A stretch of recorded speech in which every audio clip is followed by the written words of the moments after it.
Hey, I'm Alex Radcliffe from Board Game Co, and today I'm reviewing Lands of Galzyr from Snowdale Design. Lands of Galzyr is a 1-to-4 player, adventure-driven game that's sort of a campaign, but also not really a campaign. There's a bunch to get into over here, but the core idea is this is a 1-to-4 player experience in which you're going to sit down and either competitively, cooperatively, or solo go through an adventure that has a beginning and an end, and ultimately your job is to see how much you can get done within that adventure. But it's also a living world, because things that happen throughout that adventure go into a save system and then come out the next time you play. Those are things that are related to your character, whether it's the items you have on the character, the various, people you have along the way that are companions that have joined you, quests you've earned. There are going to be things specific to your character that are going to live on the next time you dive into it. Even modifying their core stats. In the game, you're going to be frequently making skill tests, and those are going to be based on these little pips over here, and in the game, you can have opportunities to adjust the pips, adjust your character's benefits, advantages, what they're good at, and those things move on from game to game and they maintain with you. So there's a degree of livingness going on to your character's progression, whether it's the money they have left, the skills they have, or the things they bring with them from adventure to adventure. But then the world also remembers. The world also has a degree of things that will change or iterate around it, whether it's things as simple as the season. This board over here, you're going to start off in this season, but as you go through it, you can flip the board. Well, actually, where you start is actually not necessarily in the season. You start off at a random point in time, and you're going to go ahead, random month in time, and depending on the season, you'll be either on the summer or the winter side of the board, and dealing with whatever cards and counters are there. Speaking of which, these over here, these on the board, are going to be cards, and that's because those things can adjust as you play through it. As you move around, there might be changes to the cards, to the impact you're going to have on the world as you traverse through it. That's kind of the idea of the whole living everything going on. But the general idea of each individual session, because that's the world at large, but each individual session, on the other hand, is going to be focusing on who can get the most prestige by going up this track slowly but surely by having various encounters in the game with a limited amount of time. Depending on the player count, you're going to have anywhere between 8, 7, 6, or 5 turns. And there's also a competitive card as well, but you don't have a lot of turns. You're simply going to spend your turn, you're going to move around the board. Your turn is effectively move and encounter, move, encounter, move, encounter. That's the cycle you're going to do as you play through, an hour, maybe an hour and a half of Lands of Galzyr, seeing what this world has to offer. And so you move, you take a step, you move around the board, you go somewhere, and then maybe you're at a specific point in a city and you go to the market and you grab that card, which is where you'll have to grab your phone, your app, whatever you have, because it's all going to have, you're going to have the core numbers in the game system, you're going to have a ton of cards in the game system, but then you're going to have a lot of things referenced. The story, the encounters, those elements are going to be present in the, in the app-driven system, in the website you go to that will give you what's happening in the market. And then from there, things will iterate, depending on choices you made, depending on who you are as a character. You're going to have a lot of things that are happening to you, and you're making those choices to encounter, that specific area on the board. But there's also quests. There's going to be various quests you're trying to pick up. You have a little roster of quests that are available over here, and as quests are grabbed, you're going to replace them with new ones. But maybe you go to Sarawar over here, and you grab this quest, and you read the quest. The fighting arena in Rashington has murdered and maimed countless folks. Anyone sharing our views is welcome to join our protest to end this barbaric practice. Vecuntriel, the Carpet Chameleon. From there, you'll go ahead and flip the quest to its other side. We'll go ahead and be able to read what specific things are going on in the Voyage of Mercy. This over here is the Voyage of Mercy Part 1, because many quests will have multiple parts to them. As you accomplish this, you go ahead to the Part 2, and again, the Living World means that you don't necessarily accomplish Part 2 in this particular session, but you might in a future session, but each session is weighed up on its own as far as how well you did, either against the other players competitively, or on your own, just to see what metrics you were able to hit as a group. And so you're going on these quests, wandering around the board, having these encounters, but the general cycle is you move, encounter, move, encounter. As you move around the board, you'll find different areas. You might find a bandit hideout. You might find a village or someone selling goods in a village. You'll find a bunch of things in the game that become points of interest on the board that you or others can interface with until eventually time runs out and they move away. Because a constant mechanic in the game is the idea that many things have a limited amount of time. Where you'll go ahead and on the board over here, you're going to mark a token. You're going to say, hey, this token over here, this thing, let's find a matching token set over here. You're going to say something's disappearing in 3 days. So you'll put this onto the card in question. You'll say that card's disappearing in 3 days. And when this slowly moves ahead, eventually that will move away. And then again, you'll have to deal with, losing a companion, losing an event, losing something on the board, because things operate in a temporary moment in time. Just like real life, sometimes you have to seize the opportunity or it will leave and something else will, well, unlike in real life, something's guaranteed to come along eventually here, but we'll see how that goes. But the general idea, you move, you have an encounter, you move, you have an encounter. That encounter will either be from this event deck over here, if you just happen to be, wandering around the board over here, and you go 1, 2, and you're on a pathway, there's nothing to actually encounter with, well, you'll go ahead and draw an event card and see what says in there. Depending on the day or where you are, you'll have a specific encounter. So even though this deck isn't necessarily that large as far as this event deck goes, there's a ton of encounters on here, and they'll have branching paths and choices that you'll be making as you figure out all the choices you're making as you go through this world.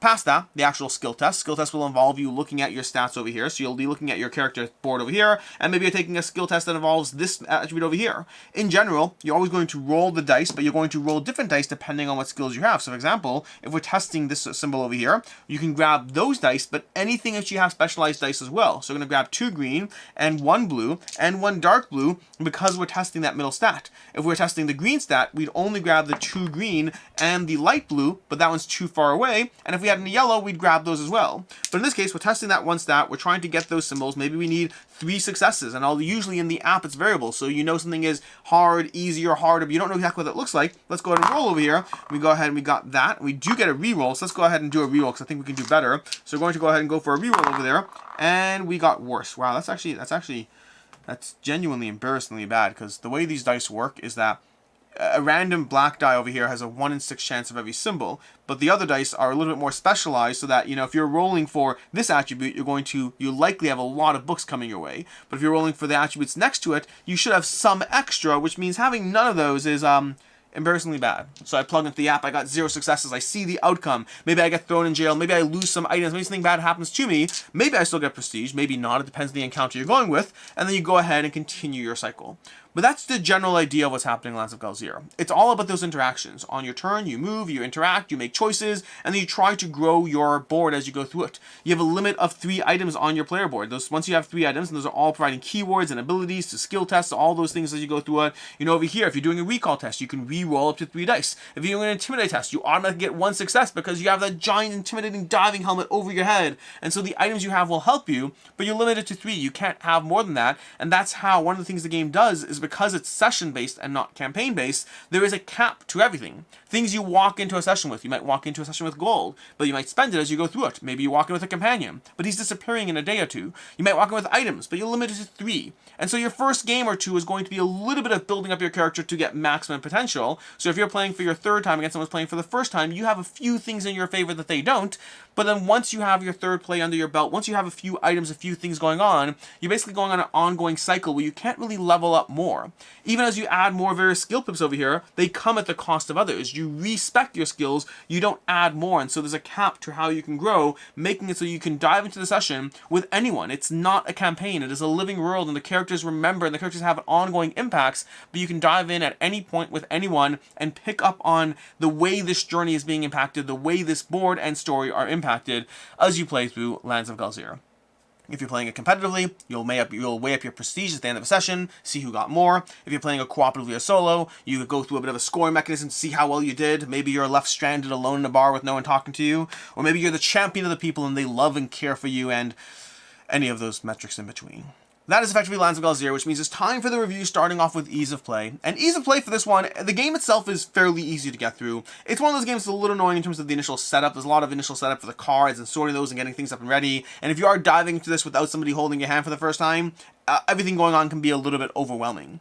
But if I was actually getting you up and running right now, I can get you up and running in 3-4 minutes. It's not a lot of actual rules overhead for someone to play the game, a little bit more to actually follow, but I'd say the rule book is fairly clear. It is a lighter game. It's more about the story and the interactions, and then a few rules around how those things manifest. Rolling dice, re-rolling dice, when can you use specialized dice, how much movement do you have, things like that as far as just the basic constructs, but it's really just a few pages of rules. As far as game time, it varies, but I'd say if you're playing it solo, you're looking at 30 to 45 minutes for a session. If you're playing it multiplayer, you're looking at anywhere from 45 to an hour and a half, depending on how much time you spend, and also the player count, frankly speaking. The more players you have, the more it's going to add a lot. You're not really working simultaneously. So a 4-player game is likely going to be almost twice as long as a 2-player experience.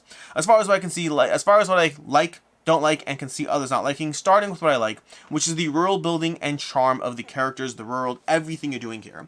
This game operates at a high degree of just sheer charm as you wander around the board, as you wander into a city, as you go to the market in Shabar and see what goes on over there, but you can also go to the market at Sarawar, or you can head down to the mines in Hezemby. You can go ahead and have these different interactions, but then that's in addition to the fact that there's these quests over here. Look at that, there's a quest. I go to Shabar, I want to see what happens over here. Someone help me find a trainer for my upcoming race, Ranguri the Red-Necked Wallaby. Well, I want to help you find your trainer, so I'll go ahead and grab a quest and be able to engage on that, wandering around the board, and maybe I see that my quest leads me to go down to Yezdir over here. So now I want to suddenly head down there as well to try to figure out what quest I can gather there and what other interactions I can have. This world is all about those interactions. I don't even know just how much text there is for this game, but there has to be a lot. You can dive into this game session after session after session and barely ever encounter the same things. There's so much of a world going on here, and there's so much of a impact. It really feels like a living world as you go through it, as far as how you engage with everything around you, as far as how it impacts the things around you, as far as infrequently you might end up in the same place making the same choice you once did 4 games ago. But for the most part, there is so much to see and explore, and the game lives, it moves. Every time you play the game, you advance a month. So every time you play the game, things that check which month it is, whether you're on the one side of the board or the other, there's always these things that are constantly changing around you in terms of how the world is constantly moving forward while you just live in it. You are having individual game sessions in a world that remembers, with characters that remember, but without a skill ceiling. So there's no growth. It's not like I play the game 10 times, you play the game 2 times, and I'm that much ahead of you. There's a little bit of build up for your characters, but then after that, we're just operating on a roughly level playing field. We'll come back to that, but roughly level playing field. And that sense of a living world is something that I haven't seen done, I would say, this well before. I've seen it done or attempted different ways, but I haven't yet really seen it really manifested in a way that this game doesn't have a campaign, it doesn't have a story, it just has a world that you are engaging with as you go through the motions, as you try to acquire prestige, as you try to win in an individual session. That is more about exploring the world around you and engaging in whatever's happening in a very non-linear fashion. You have, you help that person, stop them from breaking into the library, but meanwhile, you're also dealing with, some people down by the docks, selling illicit goods, and also at the same time, you're trying to hunt down this scroll that could be a fun item for you to have and equip. There's just things happening around you as you go through it. The game does an excellent job of giving you that living world with all this charm baked into the experience. As far as things I don't like in the game, there are a bunch of things that, as much as I like Lands of Galzyr, I'm also not confident how much it is a game for me. Because I am beyond charmed by what they've done and how they've done it and how well they've done it. But there are things that hold me back a bit. The actual skill tests you engage in, like you saw already, are just rolling dice. You're rolling dice, looking at your stats, modifying your items, but you don't have a ton of agency or sense of agency of how you could drift yourself towards tests that you're better at. If I'm better at, various tests that involve X, Y, and Z, like, you can check your own wheels, you can check your stats over here, you can check the items, but you have all these things that, if, in theory, if I could hunt down, if I could kind of just think about it practically speaking, if I knew I was good at combat or, sneaking, if I was able to choose things that were more combat oriented on a regular basis as I went through the story, that'd be one thing. But sure, in the moment you might be given a choice where you can look at your stats and make a choice, but there isn't a larger sense of how to direct your character towards the things that they're good at, which means a lot of it does feel like just the luck of, are you well equipped for this test or not? And then how well will you roll or not? It feels like a double whammy of luck as far as how you're going to go through it. When I win this game, if I lose or win for the game, I don't feel like I actually had a lot of agency over how that played out. I feel like I made the obvious choice based on the choice that was presented, or sometimes maybe I make the less obvious choice because thematically it's more compelling to sneak out the window as opposed to go out the front door, even though I'm actually not as good at athletics, in real life too, by the way. But so sometimes I make that choice. Sometimes I don't go with optimal, I go for thematic, sure. But there's not a lot of agency over how to really do well in Lands of Galzyr. This is not a game about doing well. I can't imagine it is. I don't think the game system is a game system where it's up to you to play the game better than someone else. You just play the game with a small degree of optimization, some basic idea of how you're going to interact with the world, but then past that, either things work out based on your stats and skills and attributes and keywords, or they don't, and you don't have a lot of say over that. So I don't think of this as so much as a game as I do an experience. it's also an app-reliant game, which for better or for worse, I can play app-driven games, I can enjoy app-driven games, but to me it always is a strike against it. It's always something that takes me a little bit out of it. And so in this one, I'd say it's very minimal in terms of how bad it is. In fact, I would say that if I had an app or like a scenario book, I don't know which one I'd use because searching through page after page is not fun either. So I would say that it's in terms of how negatively the app affects my experience, I'd say very minimally, but it still is an app-driven experience. It might be a bigger issue for you. For me, it's a tiny issue. I just like games without apps, and this one definitely has high reliance on an app as you go through it. There's also the issue of the randomness of the map itself. Right now, even for example, and this happens to be where I am in the game at the moment, all the quests are currently up here. Yazdir, Shabar, and Serwer. If you have a character down this part of the map, they don't have a lot of ability to get to those quests easily. They kind of have to hope that somebody else grabs a quest, and then sure, maybe a new quest will pop up down here. Or they can slowly make their way there and run the risk of just having to deal with a lot of event-based quests as opposed to actually being in the cities and engaging with the world around you. So again, the map itself can be another factor that slowly pulls you back. All of those things further lead to the fact that playing this game competitively just feels wrong. If I don't feel like there's a degree of skill over how I engage with the system, I'd rather play it cooperatively, see how well we did, we get a score, we had a good time, all that's fine. Playing competitively to me is just not, it's not a jam I'm here for. If I can mentally get past the fact that I'm here for the experience more so than the agency, but the last thing I want is to win or lose based on what I feel personally. It just comes across as way too random. Again, there are decisions. I'm not saying there's no decisions, but I'm saying the decisions don't feel like they are heavily driven by the ability to predict what makes sense so much as they are, hey, you choose to reroll those dice and that roll was worse, or you choose this versus that and turns out it was or wasn't good for you depending on how things played out. There's agency without knowledge of the consequences of that agency, if that makes sense. As far as what I can see, how that's not liking, first of all, session to session, players will be set up differently. You almost need a quick start pack to be able to pull someone in. Like I mentioned already, it takes like a few games to get one player up to speed of what their max efficiency is. They have 3 items, they're walking to the next game with a few things. But I'd say that, yeah, in general, a quick start pack to pull others into the system would be a good idea to compensate for the fact that, you know, I've been playing Galzyr over here and I have 3 games in my belt and someone's diving for the first time as a new character and they have no idea. Again, once you have all the characters built, at a certain point, if I'm comfortable diving in with your pre-built character, I'll just play off where they are. It's not a big deal, but I think it could have benefited from a small quick start pack. I'll say that the game is very much multiplayer solitaire. As you're wandering around this board, solo or competitively, you're just doing your own thing. You wander around, you make choices, you go where you're going. There's not really a lot of interaction in the game. There are rules for tackling challenges together and getting benefits or the upsides or downsides respectively if you do that. But for the most part, there's just not a lot of incentive or ability to be able to really dive into this game with another player. Occasionally, intermittently, you might have the opportunity, but it really is the exception rather than the norm. I have seen online, there are people who have engaged in a degree of house rules as far as ways to travel together without penalizing the points or whatever it is. So there are ways you can house rule around it, but if you're just doing it randomly, it's going to be a very infrequent as opposed to a regular occurrence of your gameplay. As far as final thoughts on Lands of Galzyr, I'm very torn on this one, because I genuinely love what they've done with this game. I genuinely love how well this world has been built and how much charm there is to a game that genuinely feels like a constant exploration of a living world where your actions impact that world, they impact yourself, they impact your place in the world. I love the idea of what this game is. I love how well it's being done for what this game is.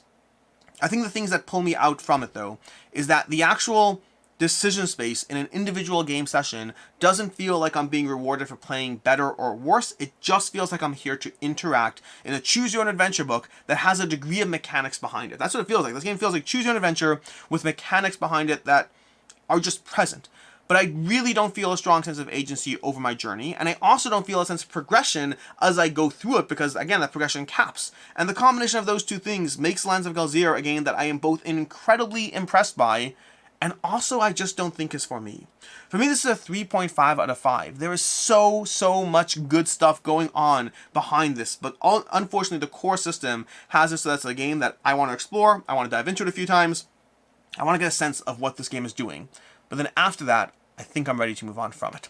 And so that's Lands of Galzyr, a 3.5 for me, a 3.5 out of 5, but a game that if this feels like it could be a game for you, I do recommend checking it out. It is incredibly well done. Just some aspects hold it back for where it is for me personally. As far as other game recommendations, first of all, Sleeping Gods. If you're looking for a game that's going to have a same degree of just massive amounts of choice and choose your own adventure, but with more mechanics going on behind it, and some things, some better, some worse, but overall I think a more fleshed out system, I think Sleeping Gods is going to be similar to Lands of Galzyr, but with more of an actual campaign, more of an actual journey adventure, that if nothing else, that alone can compel you to drive through it. And then similarly, I'll say that this actually felt a little reminiscent to the vibe that Spiritfire gave me recently. Spiritfire is a game not out yet. You probably could late pledge it, depending on when this video is, depending on when you're watching and all that. But Spiritfire from Orange Nebula is a game that also has the idea of the living world, also has quests you're engaging on, also has that skill cap so you can never really wind yourself fully out of it. To me, the main difference as to why one works for me more than the other is the individual challenges in Spiritfire you have a lot more agency and control over, as opposed to feeling that pure sense of randomness that I get in Lands of Galzyr. But that's another one to check out. If you like this, you might like that, and vice versa. In any case, until next time, I'm Alex Radcliffe from Board Game Co. I hope you enjoyed this video, and as always, I hope you have a good one.